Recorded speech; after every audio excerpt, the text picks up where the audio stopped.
what you are doing, what you're offering for people, is it like a teaching? Can you put it in words? What's the sense of it? I give it a try. So it's actually not really a teaching, it's more a pointing to what we self can see and experience, and where we often, out of habit, don't really look at. So for example, we as humans, we have learned to be aware of our experiences and just exclude the awareness itself, that what is aware. And in my meetings, I try to point as often as possible to that what is aware, to just include it in the experience. So I wouldn't say it is a teaching, it's a pointing.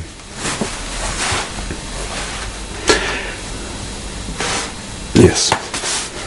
But this means that there is all the time awareness, even if I'm in my thoughts, thinking and... Yes, awareness is all the time here. Yeah? That's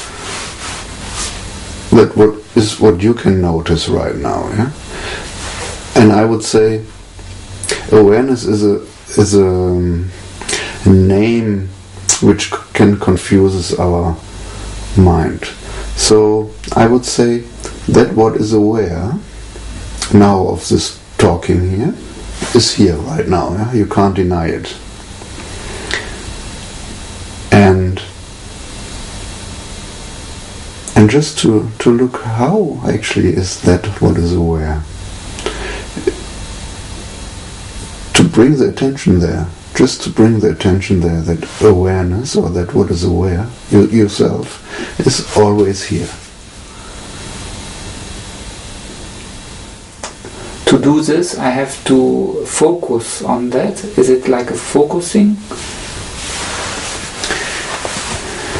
It's not actually a have to. It looks in the beginning maybe like it's a have to, or it is an effort, because we are not used to it. Huh? But the focus or the attention, it is moving all the time. Yeah. For example, it can move to your foot and to your leg and to your shoulder and to your head and to the camera and to the window. So the attention mostly moves to the things that are appearing, to the objects or to the experiences. And my question always is, what is aware about this? Or who is aware? Or how is that what is aware? So it's just an invitation to bring your attention to the absolute, to where you find peace and silence. And if peace and silence is your interest, this invitation is a nice invitation. If it is not your interest, if your interest is to have a nice life or whatever, then it might be boring to be with your attention at peace and silence.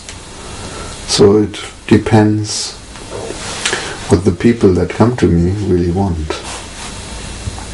And often I ask them, what do you want? And if they say, yeah, I want to be at peace, then I can point there. Then it's interesting for them. But if we want to go there because we want to escape an experience, yeah, then it's an effort. That's true. But now, here, you can notice that awareness is here, which is no effort. Yeah? Or is it an effort for you? How do you feel?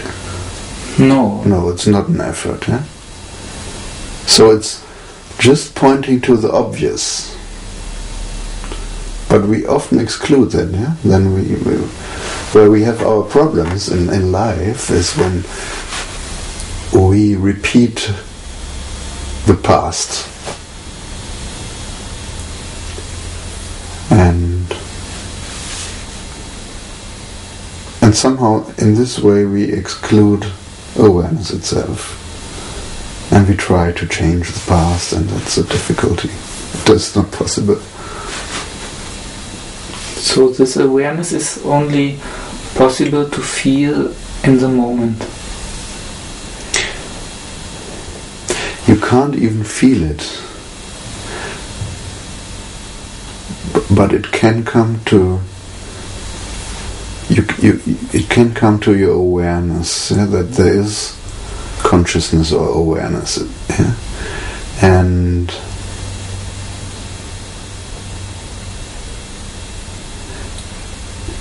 in my experience, and this experience I have with many people that come to my meetings, if the attention comes there, something gets peaceful, something gets soft, and something gets at peace, or comes to peace, and the search for a better experience stops. So you can see now that awareness also is there in the past and in the future. But if you talk about the past and you want to change the past, you forget about awareness. So actually what is the past and the future? It's just a thought which happens here right now. So everything happens, of course, here and now. And this awareness in the moment, is it what some teacher calls the I am? Just to feel that I am in the moment? Yeah. I don't know. So this is a question actually you have to ask the other teachers. I only can say how it is for me. Here is a knowing of existence. And I could say that I exist. At least I can't deny it.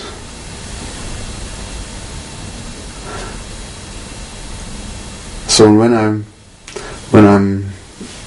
look or investigating who is aware of the colors, of the forms, then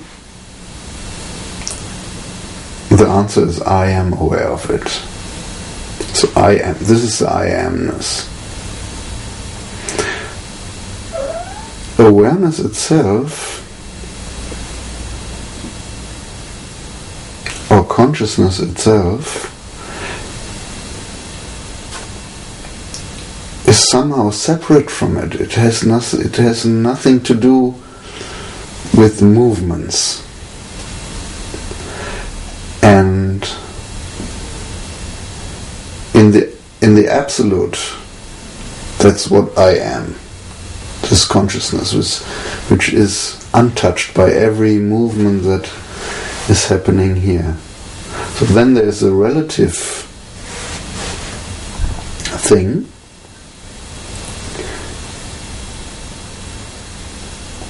So I can say I am Gaia, but I know it's not true. So then an awakening can happen. I can see, no, it's not. I'm not Gaia. I am something that is experiencing here, something that is aware, and to look, what is that? Awareness itself. So when this investigation happens,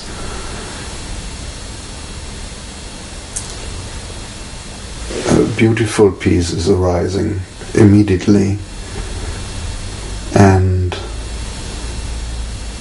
the absolute self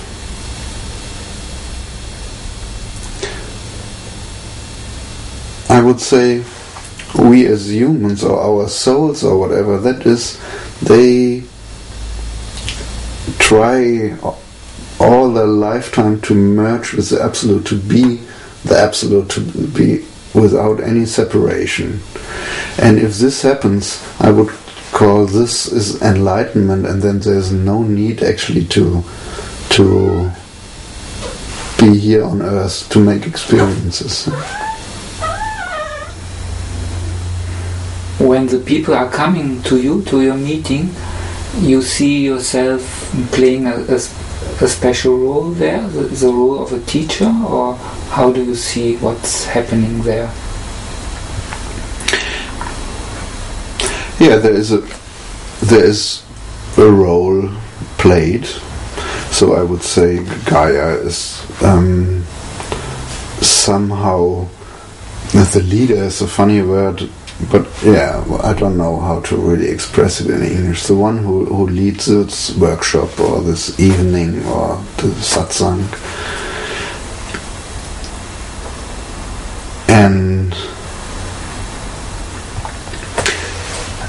And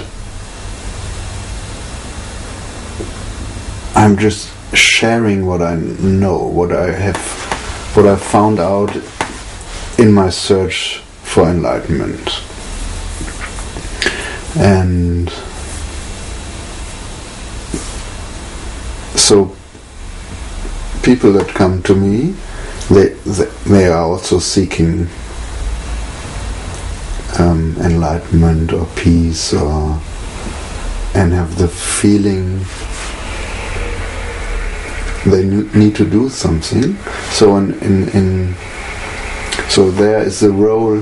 He is the one who knows how to come to peace, and there's the role, the one who doesn't know and needs this guy to speak about it. So we speak about it, and suddenly we see that there are just patterns running. So I would say Gaia is a bunch of patterns, and also the people that are coming is a bunch of patterns, and suddenly there is seen that something is aware of these patterns. So then the attention can go to that what is aware. And then there is no role anymore. Or the roles are still played, but there is no identification with it. Then suddenly there is a seeing this role which is played there. It's not me. It's happening by circumstantial evidences somehow. And nobody is doing it. There is no doer anymore.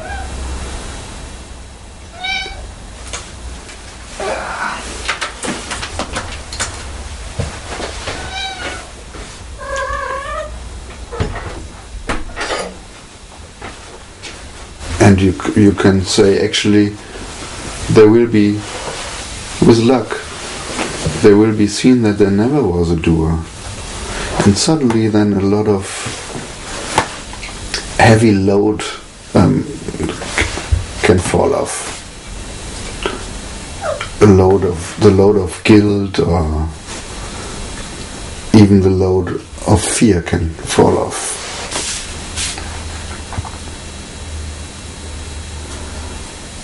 Makes it different if people coming only once to see you, or if people coming very often, regular to your meetings? Yes, there is a difference.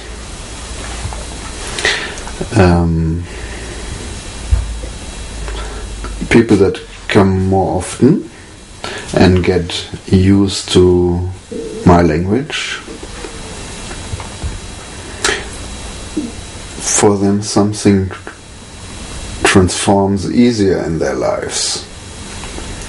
People that come once or twice a year, they can see that they not are the body-mind system, but because our habits are so strong, there can be the seeing, but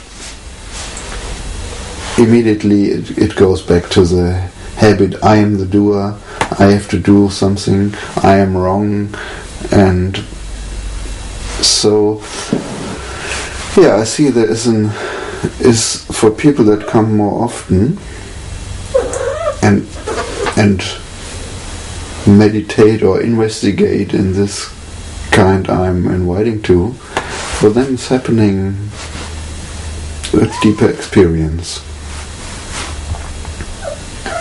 You are offering also satsang live in internet. Yes. And the people can also ask questions from their home or wherever they are staying. And so it doesn't need that you are at the same place like the person you are speaking with.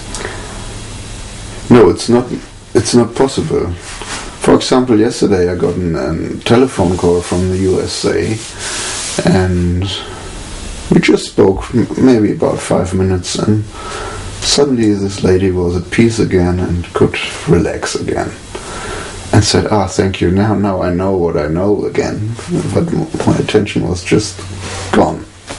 And it needs sometimes only a little hint, and the attention comes back home. So it's not necessary. Also people report when maybe they are in Greece and I'm in Germany, that they have suddenly in Greece the feeling, wow, the silence is coming. And just when they see my face on their screen, so this, you can say this form is just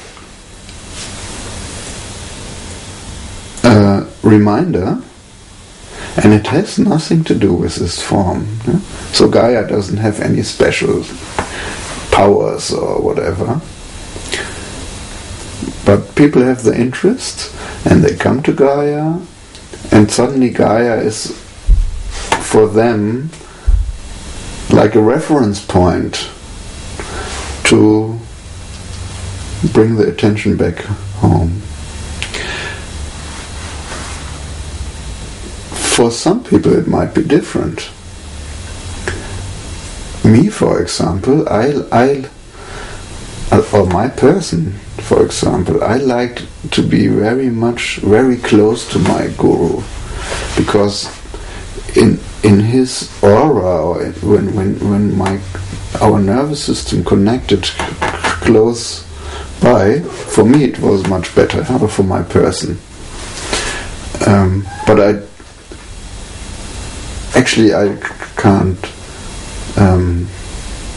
I can't compare actually, because in this time when I was with my Guru, there was not the possibility to have live Satsangs. Yeah. And so I don't even know if this is true now what I was saying, but I felt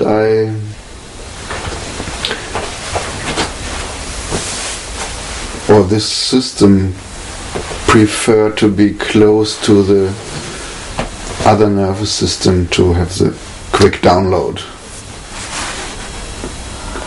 How is it on your side when, for example, with this telephone call, or when you are answering question in live satsang from somebody who is not at the same place?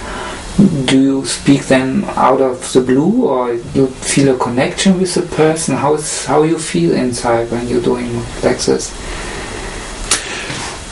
It's always different, but mostly I can tune into this person, and feel, and sometimes I know the persons also from the past, so then it's even easier to tune in.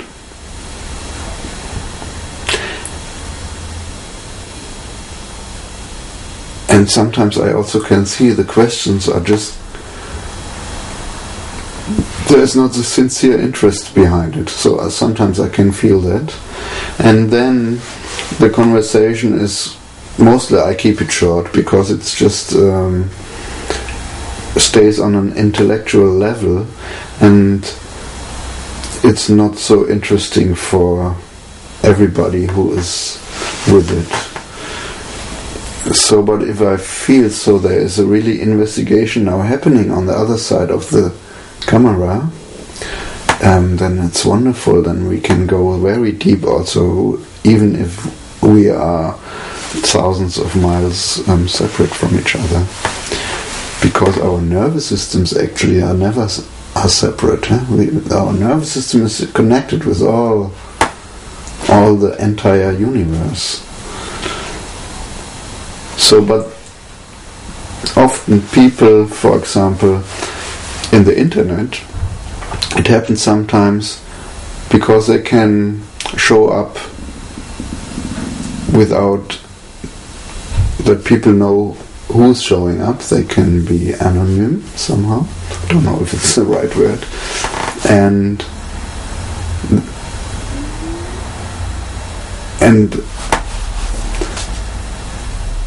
then sometimes they ask questions and they wouldn't dare to ask them in the satsang, yeah? Because then they are seen by the people and so they play out their game when they are not seen.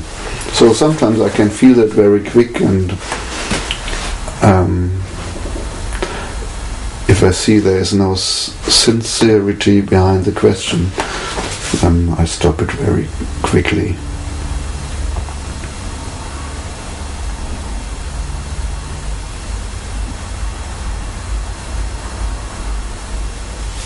You mentioned your guru. Which person was this? And it was or is Isaac Shapiro. He is. There was a time where I was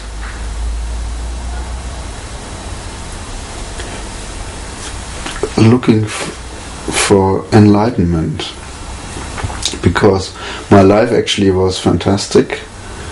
And from the outer circumstances, I lived on a beautiful island, sunshine and ocean and all that stuff. But something was missing for me. I wasn't really happy.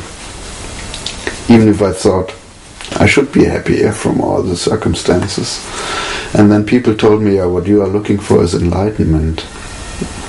And without knowing what it was, I was looking and searching for it, and was looking for the people that seemed to be enlightened.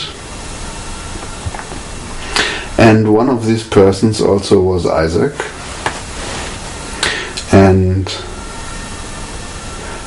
Isaac, he gave me in our first or in our second meeting a very important question for me, and asked, what is enlightenment? What are you really looking for? And then I could see that I don't know what enlightenment is, but it must be something which is not here right now.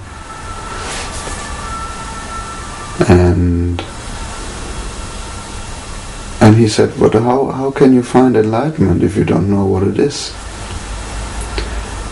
And that was a great question. It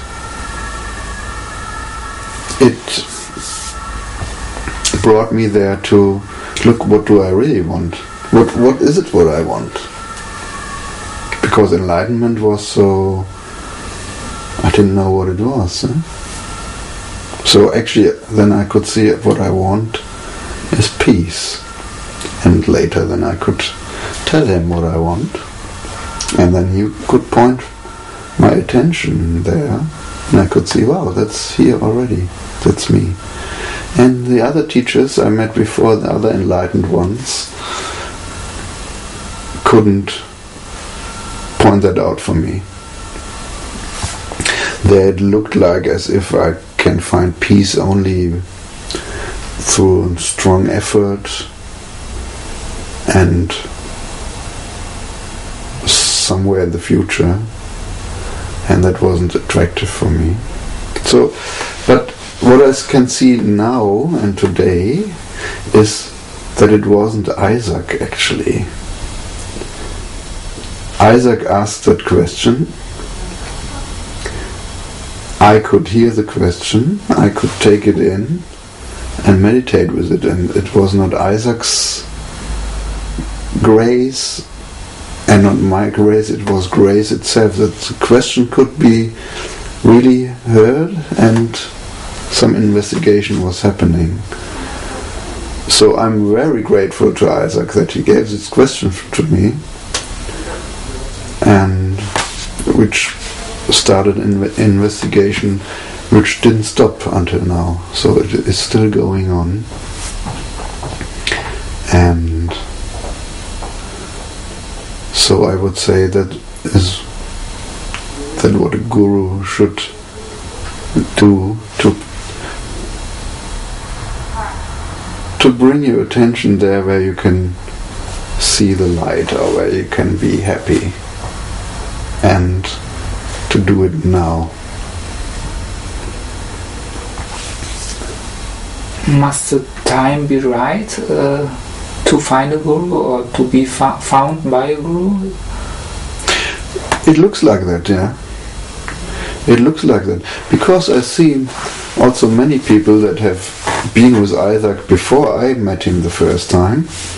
And recently I was visiting Isaac again in his satsang, and these people were still sitting there and were still asking the question where I was thinking, gosh, why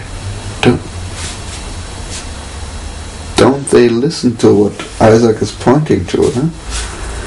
And they are sitting there for many, many years and did many retreats. And so I think it's just grace there when this listening is happening and the investigation is happening, and it must be somehow the right time or the right space that it happens.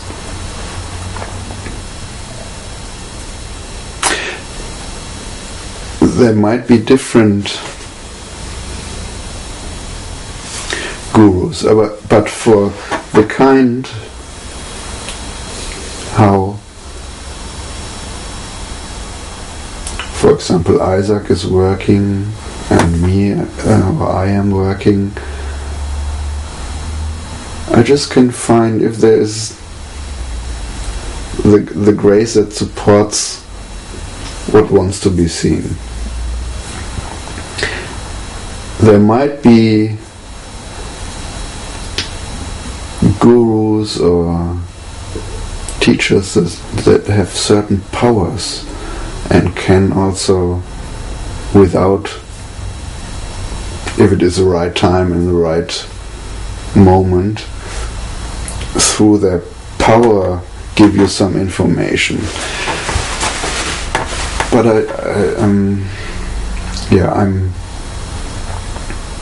I think that's very rare.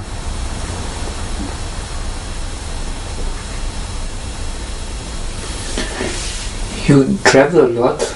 You have been to very different parts of the world, like America and India. Is the experience of the grace in some way different in different places of the world for you?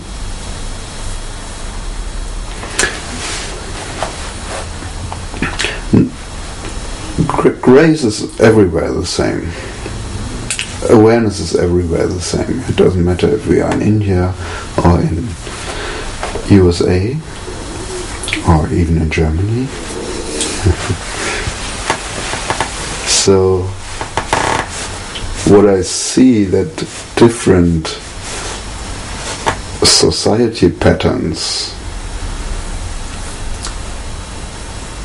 support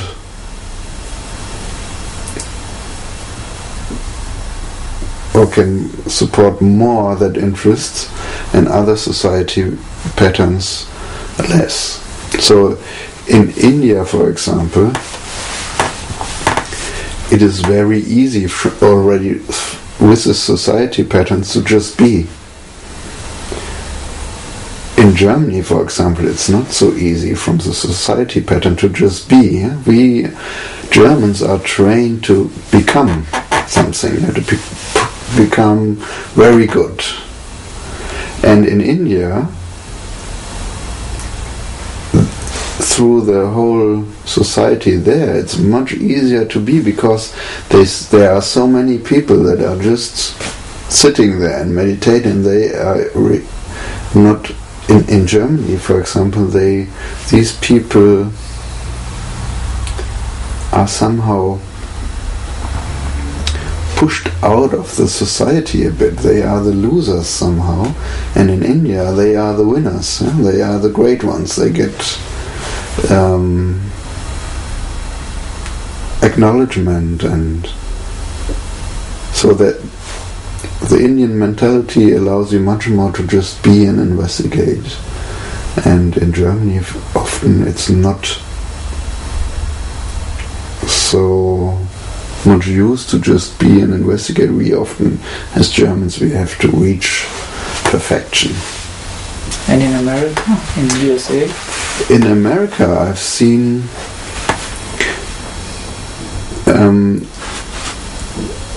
that was a nice experience. The people are really interested in freedom, and they have big liberty statue. So liberty or freedom is in the American spirit very strong. And what I experienced in the satsang in the USA, that these people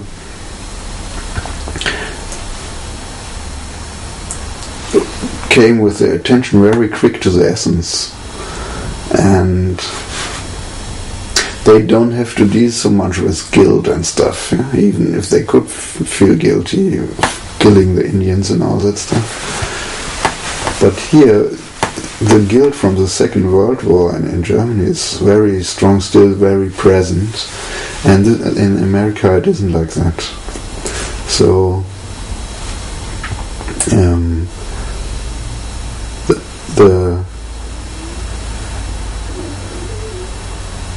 but also the Americans, most of the spiritual people, are not happy with what happens in USA, or not actually what happens in USA, but what happens through the USA outside of the USA. So there's also a strong interest in being free.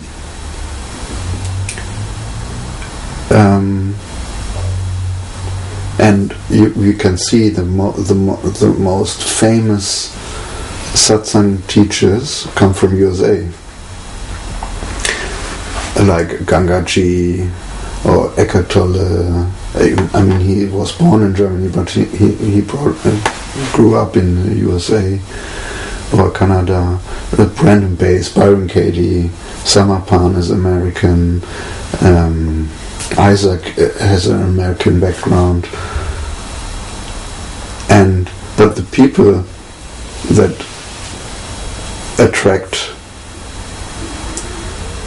thousands of people again, these are the Indians again, like Amaji. She has in her meetings 5,000, 6,000 or 8,000 people, and I've seen also some Indian masters in the USA. They have big crowds of people. And what in USA, what is very supportive is they are much more relaxed as in Germany. So I noticed when I came back from USA and that here everything is very quick and very narrow. Also even in the traffic. And in the USA everything is wide and large, and that's the same like the awareness itself. It's also very wide and large. Mausi, Komm mal hier. Komm zu mir.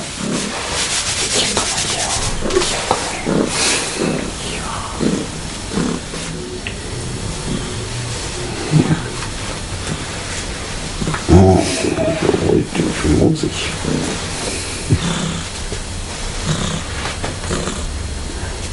Katzen sind tolle Gurus.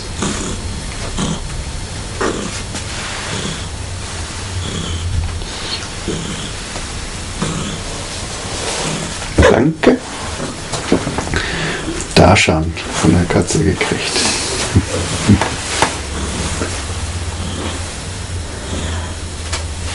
The understanding of freedom in America in the common sense is not the understanding of freedom from mind, or it's more the freedom for have a lot of possibilities, or yes, also what I could see, the Americans, they don't like so much to be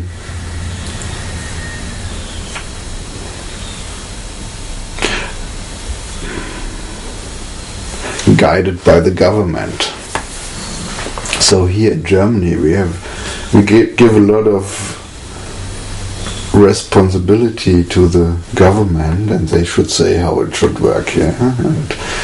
And in USA the people go for themselves somehow, and so there are nearly no rules. It's people are so from this point of view much more open. Yeah? They accept much more.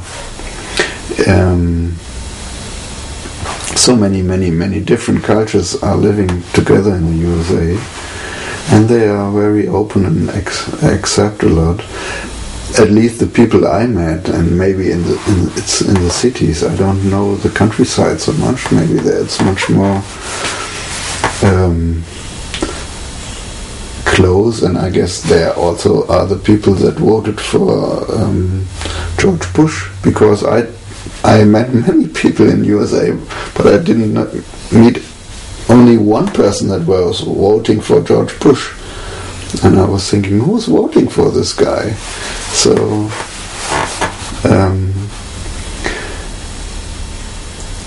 but the Americans somehow, they see a freedom that they can decide about their lifestyle and about the form of their houses and their cars and so on. Yes, but also there people can see even this doesn't make me happy. So they also are looking for the freedom or the peace that is not dependent on circumstances. And that's what we all want, yeah? To be free. It doesn't matter if we are in Germany, in India, or in Saudi Arabia or whatever. To be free however the circumstances are. So we can see the only thing, and it is not a thing, but we have to label it somehow. The only thing that is really free is awareness, because it doesn't exclude anything, it doesn't go away if terrible things are happening. It's just free and here and unconditional. So awareness itself is the unconditional love. And this is what I am.